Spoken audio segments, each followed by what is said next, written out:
دنیا سے گیا ہو، ہزاروں خواہشیں ایسی کہ ہر خواہش پہ دم نکلے، ایک ایک خواہش پہ دم نکلتا ہے، اور ایک سے نکل جاتا ہے پورا دم.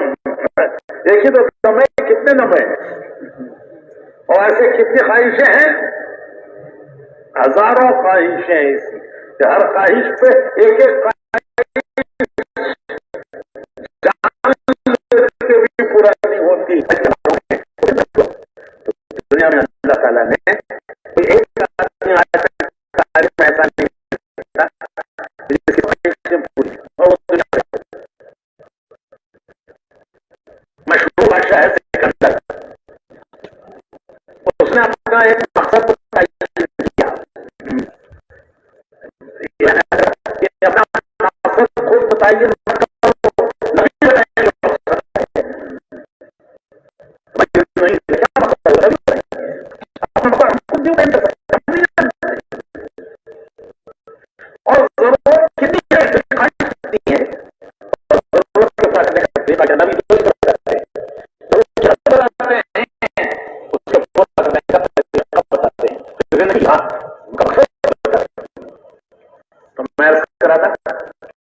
دنیا میں آج تک کوئی آدمی ایسا نہیں ہوا کہ جس کی پوری ہوئی ہو اور وہ دنیا سے جاؤ.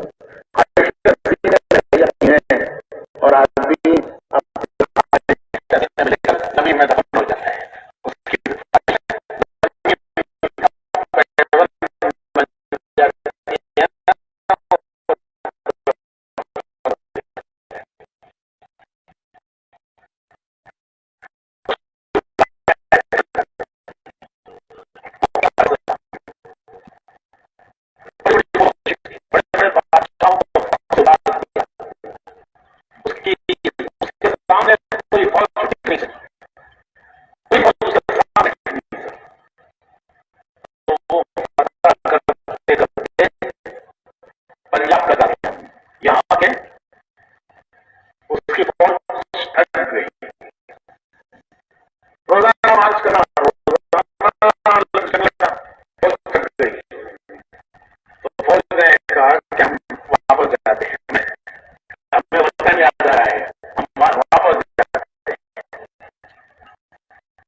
ابھی حال ہے ہمارا یورپ کا، پورے یورپ کا چھوڑ ہوا،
کیا کہا واپس ہوا، راستے میں موت آئی،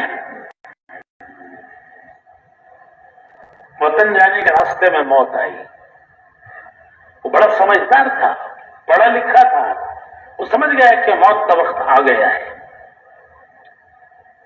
اس نے اعلان کرایا فوج میں کہ ہے کوئی کہ مجھے اتنی زندگی دے دے، زندگی کے اتنے دن دے دے کہ میں وطن جا کے مر جاؤں. میں جانتا ہوں کہ موت آ گئی ہے، اس کو کوئی ٹال نہیں سکتا. میں اتنی مہلت مانگتا ہوں، اتنا وقت مانگتا ہوں کہ کوئی مجھے اتنا وقت دے دے، میری موت کو اتنا دور کر دے کہ میں وطن جا کے مر جاؤں. ارے ہے کوئی اس نے فوج میں اعلان کیا کرایا کہ اگر کوئی مجھے اتنے دنوں کی زندگی دے دے تو میں اس کے بدلے میں پوری دولت زندگی کے لیے کہ وطن چاہ کے پہنچ کے وہاں مر جاؤں. اگر کوئی اتنا مجھے دے دے تو میں اس کے بدلے میں اس سے میری پوری دولت دینے کے لیے تیار ہوں. سکندر کی دولت. بڑے بڑے بادشاہوں کو اس نے شکست دی. ان کے ہزاروں سال کے خزانے جو ان کے خاندانوں کے نسلوں کے جمع کیے ہوئے خزانے تھے وہ سب سکندر کے ہو گئے. سکندر ان کا مالک بن گیا. بڑے بڑے بادشاہوں کو شکست دی, ان کے خزانوں کا مالک بن گیا. وہ سب کچھ دینے کے لیے تیار ہے. کوئی اسے چند دن کی اتنی حیات دے, زندگی دے دے کہ وطن جا کے وہ انتقال ہو جائے. لیکن کوئی نہ کر سکا, کوئی نہ کر سکا. اور وہ راستے میں مرا, راستے میں مرا. اس نے وصیت کی کہ جب میں مر جاؤں تو میرے دونوں ہاتھ کے باہر رکھنا. تو درباریوں نے پوچھا کہ یہ عجیب وصیت ہے, عجیب وصیت آپ کیوں کر رہے ہیں؟ تو اس نے دنیا دیکھ لے, اتنا بڑا فاتح, ملکوں کو فتح کرنے والا, وہ دنیا سے کیا لے جا رہا ہے؟ اتنا بڑا فاتح دنیا سے کیا لے جا رہا ہے؟ لایا تھا کیا سکندر دنیا سے لے گیا کیا؟ خالی دنیا دیکھ لے کہ وہ اتنا فتح کرنے والا دنیا سے خالی ہاتھ جا رہا ہے. آیا تھا خالی ہاتھ, جا رہا ہے دنیا سے خالی ہاتھ.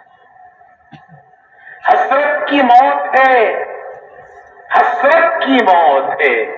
وہ ہاتھ دونوں باہر رکھوا کر بتا رہا ہے کہ دیکھ لو کہ اتنا بڑا فاتح وہ کیا دنیا سے لے جا رہا ہے, خالی ہاتھ جا رہا ہے. حسرت کی موت. ایک چیز ذرا سا سوچئے کہ چند دن کی زندگی کے لیے وہ کیا دینے تیار ہے؟ وہ دینے کے لیے تیار ہے. کتنے دن کے لیے؟ چند دن کی زندگی کہ جس میں میں وطن جا کے مر جاؤں. اتنا مجھے کوئی دے دے تو میں پوری زندگی کی دولت دینے کے لیے تیار ہوں. بتائیے پوری زندگی کی قیمت کیا ہے؟ سکندر کی پوری دولت نہیں ہے تو یہ زندگی جو اللہ نے ہمیں دی ہے, اس پوری زندگی کی کیا قیمت ہے؟ زندگی کی قیمت سکندر کی دولت نہیں بن سکی, یہ پوری زندگی کی کیا قیمت ہے؟ تو اس نے وصیت کی کہ دونوں ہاتھ باہر رکھو, دنیا دیکھے اتنا بڑا فاتح دنیا سے کیا لے جا رہا ہے. ہمارے اردو کے شاعر البیلے ہوتے ہیں, انہوں نے یہ کہا کہ لایا تھا کیا سکندر دنیا سے لے گیا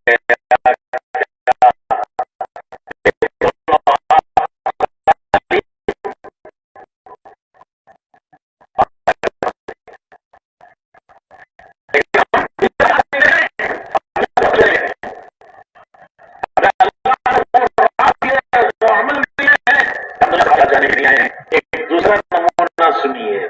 ایک دوسرا واقعہ یہ ہے کہ فاتح دنیا کو بتا رہا ہے کہ میں خالی ہاتھ جا رہا ہوں. اور ایک دوسرا نمونہ سنیے. حضرت سیدنا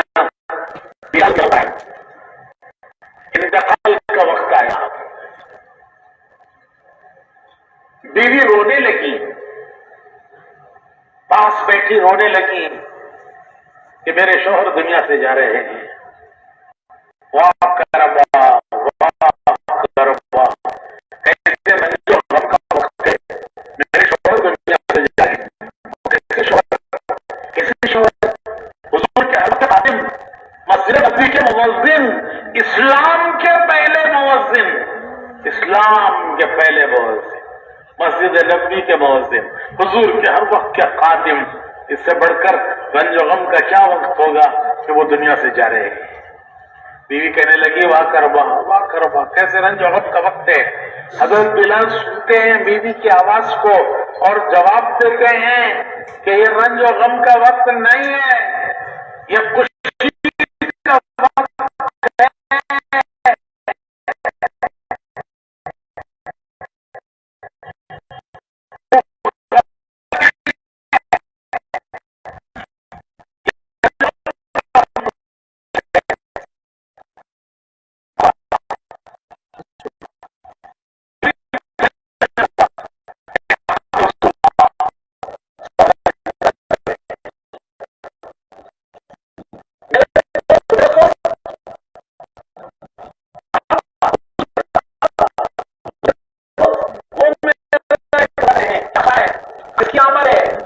آج بلال آ رہا ہے، میرے آقا انتظار کر رہے ہیں کہ آج میرا بلال آ رہا ہے، میرے دوست صحابہ انتظار کر رہے ہیں کہ آج ہمارا بلال آ رہا ہے۔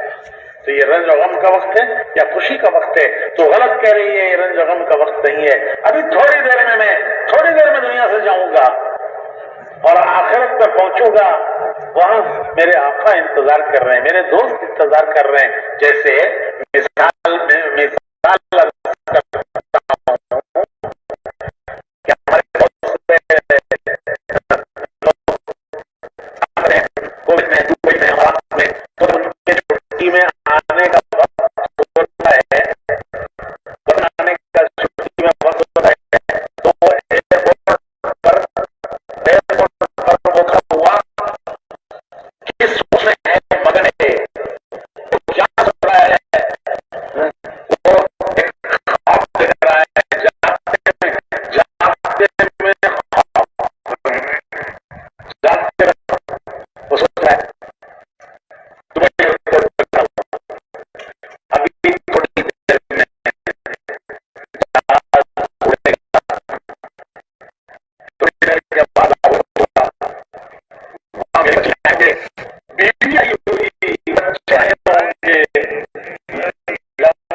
تھوڑی دیر میں جہاز اڑے گا، میں لاہور پہنچوں گا، پہنچ رہا میری بیوی بچہ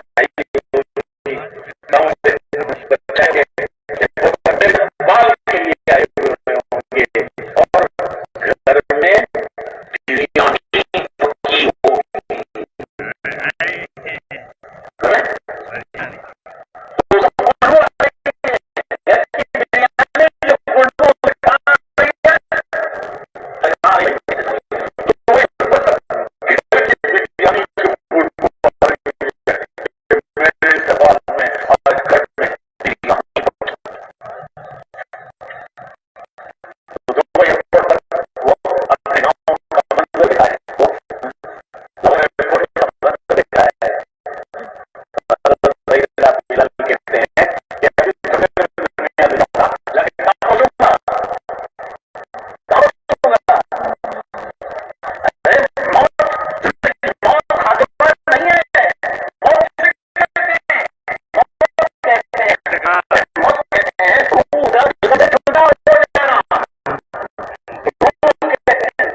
اے روح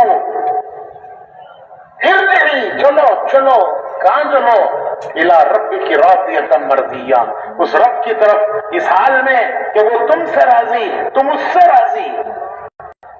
فادخلی فی عبادی، اس کے بدلے میں داخل ہو جاؤ، وادخلی جنتی، اس کی جنت میں داخل ہو جاؤ۔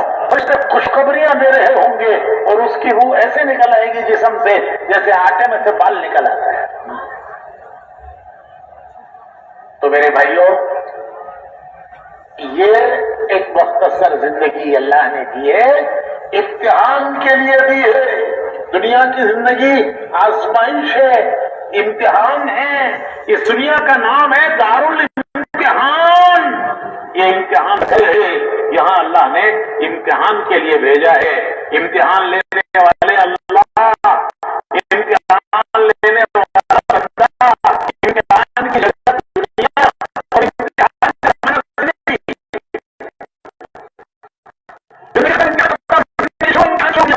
تھوڑی سی زندگی کام لیتی ہے. امتحان کیا ہے؟ امتحان کیا ہے؟ امتحان یہ ہے کہ یہ دنیا میں کیسے جیتا ہے، دنیا میں زندگی کیسے گزارتا ہے. امتحان ہے کہ دنیا میں کیسے جیتا ہے. ایک امتحان ہے غریب کا غریبی میں امتحان ہے، امیر کا امیری میں امتحان ہے، تاجر کا تجارت میں امتحان ہے، حاکم کا حکومت میں امتحان ہے، مزدور کا مزدوری میں امتحان ہے. جو بھی جسم میں ہے اس شکل میں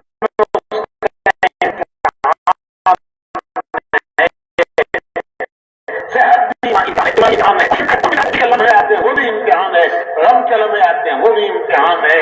زندگی ایک امتحان ہے. امتحان اللہ تعالیٰ نے امتحان لینے کے لیے دنیا میں بھیجا ہے. الذی خلق الموت والحیات لیبلوکم ایکم احسن عملا. ہم نے موت و حیات کا سلسلہ چلایا ہے، حیات دے کر بھیجتے ہیں، موت دے کر واپس بلاتے ہیں. یہ تمہارے امتحان کے لیے ہے. امتحان کیا ہے؟ امتحان یہ ہے کہ یہ دنیا میں کیسے